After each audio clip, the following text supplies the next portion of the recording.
Assalamualaikum warahmatullahi wabarakatuh. Untuk teman-teman yang mengalami gangguan asam lambung, gangguan GERD dan anxiety, teman-teman bisa konsumsi madu istighfar, madu yang rendah gas dan sudah teruji keasliannya berdasarkan uji laboratorium di Universitas Indonesia dan sudah berizin Dinas Kesehatan untuk izin edarnya. Nah, untuk saat ini madu istighfar adalah beli 2 gratis 1. Silahkan nanti langsung japri ke nomor WA saya.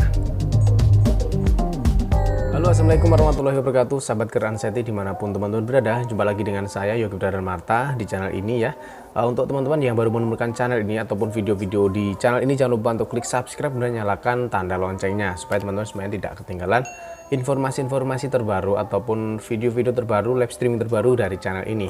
Dan untuk teman-teman yang baru ataupun teman-teman yang sudah lama ya, untuk teman-teman yang sudah lama bergabung, jangan lupa tetap ikuti terus tips-tips dari channel ini dan semoga teman-teman semuanya cepat diberikan kesehatan kembali gitu ya. Tentunya di channel ini kita membahas tentang seputar masalah asam lambung, GERD dan anxiety ataupun kecemasan berlebih gitu ya. Nah, oke teman-teman, di video kali ini yang mau saya bahas adalah seputar tentang makanan pantangan gitu ya. Jadi ada beberapa YouTuber ataupun ini ya, penyaji gitu ya di YouTube gitu ya, terkait tentang katanya ya yang menjadi yang jadi bahasan utama kita di video kali ini. Katanya orang yang sakit asam lambung itu tidak usah mantang-mantang makanan kayak gitu ya. Nah, jadi di video kali ini akan saya ulas supaya nanti teman-teman tidak galau lagi ya, supaya teman-teman semuanya tidak ragu, kemudian juga teman-teman tidak bimbang ketika teman-teman mau makan sesuatu ataupun teman-teman mau makan apa-apalah kayak gitu ya. Jadi begini teman-teman ya, di dalam sakit asam lambung ataupun GERD yang disertai dengan kecemasan itu sebenarnya ada tiga hal pokok penting yang harus kita perhatikan teman-teman ya. Yang pertama, orang sakit asam lambung ataupun gangguan cerna ataupun gangguan asam lambung itu terjadi manakala pertama bisa dari faktor pola pikir teman-teman ya. Kemudian yang kedua bisa dari faktor pola makan dan yang ketiga adalah bisa dari faktor pola hidup. Nah, jadi di sini kita bisa jabarkan bahwasanya ada beberapa orang yang mengatakan orang yang sakit asam lambung tidak usah mantang-mantang makanan gitu ya. Jadi di sini di video ini saya jawab, jika ada saya tidak membenarkan teman-teman ya, saya tidak membenarkan apa yang dikatakan salah satu YouTuber ataupun teman-teman penyaji seperti itu yang mengatakan bahwa orang yang sakit asam lambung itu tidak usah mantang-mantang makanan gitu ya, percuma kayak gitu. Jadi yang penting pola pikir teman-teman saja udah beres, teman-teman tidak memantang makanan itu aja udah cukup gitu.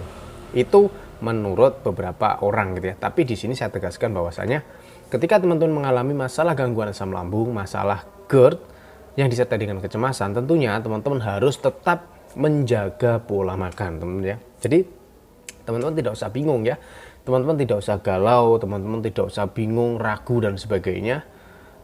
Si A bilang gini, si B bilang gini, seperti itu. Jadi ikuti saja apa yang saya sampaikan teman-teman ya, karena saya pun pernah merasakan apa yang teman-teman rasakan gitu. Jadi teman-teman tetap harus memperhatikan pola makan apa yang harus dan wajib teman-teman hindari gitu.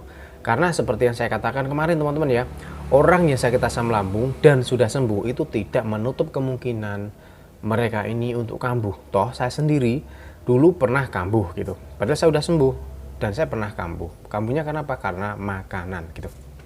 Nah, jadi ini sudah cukup tegas ya videonya teman-teman. Jadi teman-teman meskipun sudah sembuh, kemudian juga sekarang masih mengalami masalah sakit asam lambung, sakit GERD disertai dengan kecemasan, teman-teman harus tetap menjaga makanan-makanan yang seyogyanya harus teman-teman hindari kayak gitu ya. Sebenarnya memang tidak banyak teman-teman ya, tidak banyak makanan-makanan yang sebenarnya harus kita hindari gitu, nggak banyak sebenarnya. Makanya kita ini sebenarnya boleh teman-teman ya makan makanan pantangan itu boleh, asalkan dalam taraf yang wajar gitu. Jadi kalau saya tekankan untuk teman-teman, memang kalau teman-teman masih sakitnya 1 bulan, 2 bulan, 3 bulan seperti itu ya, teman-teman cari aman ya, teman-teman cari aman saja. Bagaimana caranya gitu ya? Caranya teman-teman tetap harus memperhatikan makanan-makanan yang teman-teman makan, karena makanan-makanan ini nanti dia langsung berhubungan dengan lambung ataupun alat cerna kita seperti itu. Makanya ya ini sangat berpotensi mengakibatkan kita kambuh kembali kayak gitu teman-teman. Sebenarnya ada beberapa makanan-makanan yang memang makanan ini harus kita pantang teman-teman ya. Jadi tidak dalam artian dipantang ini tidak selamanya nanti kita pantang, enggak. Jadi sebenarnya ya teman-teman, untuk makanan-makanan pantangan ini yang memang benar-benar harus teman-teman hindari manakala sakit teman-teman ini masih 1 bulan, 2 bulan, 3 bulan kayak gitu ya, dan masih dalam proses penyembuhan. Yang pertama ada coklat teman-teman ya. Coklat ini memang dia ini pemicu asam lambung. Jadi kalau memang coklat ini dia ini bisa membuat orang menjadi tenang gitu kan. Ya, seperti itu kan. Kabarnya seperti itu. Coklat membuat orang bisa menjadi tenang gitu. Tetapi hal ini itu juga tidak sepenuhnya benar. Ketika orang-orang yang mengalami masalah GERD, orang yang mengalami masalah asam lambung, ketika konsumsi coklat ini, dia ini justru tidak akan menjadi tenang, tetapi akan menjadi panik, menjadi cemas. Karena apa? Karena coklat itu sendiri akan meningkatkan asam lambung teman-teman semuanya, gitu ya. Kemudian, berdasarkan pengalaman saya dulu ketika sakit, selain coklat yang bisa membuat teman-teman kambuh ataupun meningkatkan asam lambung teman-teman, selain coklat itu ya, itu ada makan pedas. Ya, dan juga makan pedas ini nanti tidak selamanya teman-teman tidak boleh makan teman-teman ya. Jadi kalau teman-teman masih sakitnya 1 bulan, 2 bulan, 3 bulan, benar-benar dihindari dulu coklat, pedas, kemudian es, kemudian santan-santanan,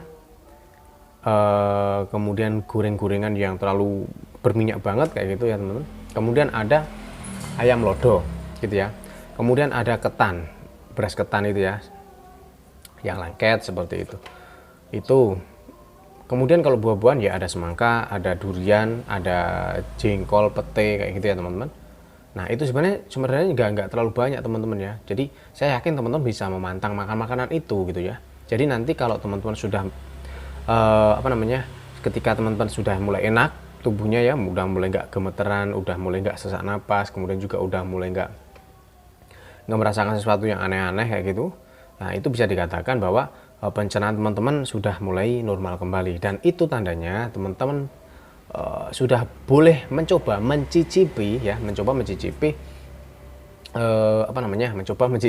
makanan-makanan pantangan yang tadi saya sebutkan. Kalau saat ini saya makan es sudah boleh teman-teman, kemudian makan coklat sudah boleh, makan pedas sudah boleh, makan santan sudah boleh, durian oke, kemudian yang saya katakan tadi ketan juga oke, kemudian durian juga oke, pete juga oke. Ya semua udah saya makan teman-teman. Cuma untuk sebagai pembelajaran teman-teman, karena orang yang sehat bisa menjadi sakit, orang yang dulunya sakit asam lambung sembuh kemudian berpotensi untuk kambuh, makanya kita harus menjaga dari 3 pola hidup sehat itu tadi, mulai dari pola makan, pola pikir, dan pola hidup itu harus senantiasa kita jaga. Kalau toh kita ingin makan makanan seperti pedas, kemudian bersantan, kemudian coklat, susu, durian dan sebagainya, itu dalam taraf yang normal ataupun ya secukupnya saja gitu. Dan itu juga saya terapkan saat ini. Saya sudah makan semua makanan pantangan teman-teman. Jadi semua saya makan, tetapi dalam taraf ataupun dalam jumlah yang sewajarnya gitu. Sebagai pembelajaran juga, dulu saya itu sakit asam lambung karena makan terlalu pedas dan makan coklat terlalu banyak. Nah dari situ bisa kita simpulkan bahwasanya sesuatu yang berlebih-lebihan itu memang tidak baik teman-teman ya. Sesuatu yang berlebihan tentunya tidak baik. Makanya mungkin ya, ini mungkin kita ambil sisi positif ataupun kita positif thinking aja. Mungkin teman-teman yang di luar sana mengatakan bahwa orang yang asam lambung tidak perlu memantang makanan-makanan kayak gitu. Nah itu mungkin maksudnya seperti ini. Kita boleh makan makanan pantangan asalkan dalam jumlah yang wajar ataupun dalam jumlah yang normal, tidak terlalu banyak gitu ya. Gitu mungkin seperti itu maksudnya teman-teman ya. Tapi teman-teman ini menyampaikan dalam konteks yang kurang tepat atau bagaimana kayak gitu ya. Kalau kalau pendapat ataupun saran dari saya berdasarkan pengalaman dulu saya sakit, ya itu teman-teman harus tetap kita perhatikan makanan-makanan pantangan, kita hindari dulu. Toh nanti kalau sudah mulai enakan tubuhnya, udah mulai sehat, kita bisa makan makanan pantangan, kita orientasi kembali, kita perkenalan kembali sedikit gitu ya. Nanti insya Allah kita bisa makan lagi makanan pantangan itu gitu.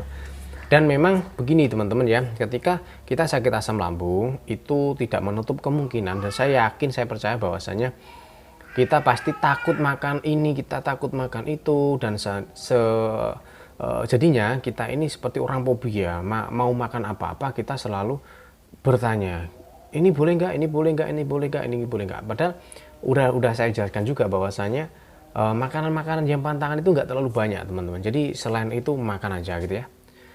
Kalau nanti teman-teman tetap takut makan ini, takut makan itu justru akan membuat teman-teman lemas, biasanya kekurangan gizi, kekurangan energi, sehingga proses penyembuhan teman-teman ini justru akan lama gitu ya. Yang penting teman-teman hindari aja yang pokok tadi seperti coklat, pedas, terlalu asam, kemudian ayam lodo, kemudian durian, ketan, jagung. Sementara ya hindarilah ya jagung. Kemudian yang pedas, yang asam tadi udah, yang berlemak itu aja sih teman-teman sebenarnya ya. Teman-teman hindari itu dulu, selain itu teman-teman konsumsi gitu ya. Dan untuk penutupan dari video ini saya sampaikan teman-teman, untuk pembelian madu istighfar ini beli 2, sekarang ini beli 2 gratis 1, bukan, beli 2 dapat potongan ongkir hingga 30.000 gitu ya. Jadi untuk pembelian di area Pulau Jawa itu beli 2 gratis ongkos kirim. Jadi teman-teman beli 2 seperti ini ya, nanti teman-teman akan mendapatkan gratis ongkos kirim untuk seluruh Pulau Jawa, dan potongan 30.000 ke luar Pulau Jawa. Jadi teman-teman yang mengalami masalah asam lambung itu teman-teman yang mengalami masalah GERD, gangguan pencernaan, sangat bagus ketika teman-teman konsumsi madu istighfar seperti ini ya. Jadi madu istighfar yang jenis ini, yang untuk teman-teman asam lambung itu adalah madu istighfar yang rendah gas. Jadi ketika teman-teman konsumsi, insya Allah banyak yang cocok gitu ya, karena madu istighfar ini madu yang best seller ya untuk tahun ini, dan udah ribuan orang yang mencoba dan alhamdulillah cocok teman-teman. Jadi nanti teman-teman bisa langsung hubungi saya di WhatsApp ya, di WhatsApp sekaligus teman-teman sharing biasanya ya, di nomor WhatsApp 082280900817. Nanti akan saya cantumkan nomor HP-nya di bawah sini ya. Saya ulangi, di nomor WA 082280900817. Oke, saya akhiri dulu teman-teman. Semoga video ini dapat memperkuat rasa percaya di teman-teman bahwasanya asam lambung, GERD, anxiety, dan tetek bengeknya itu bisa sembuh gitu ya. Oke, saya akhiri. Jangan lupa subscribe, nyalakan notifikasi. Saya Yogi Pradana Marta, salam dari Mitar, wabillahi taufiq walhidayah, wassalamualaikum warahmatullahi wabarakatuh.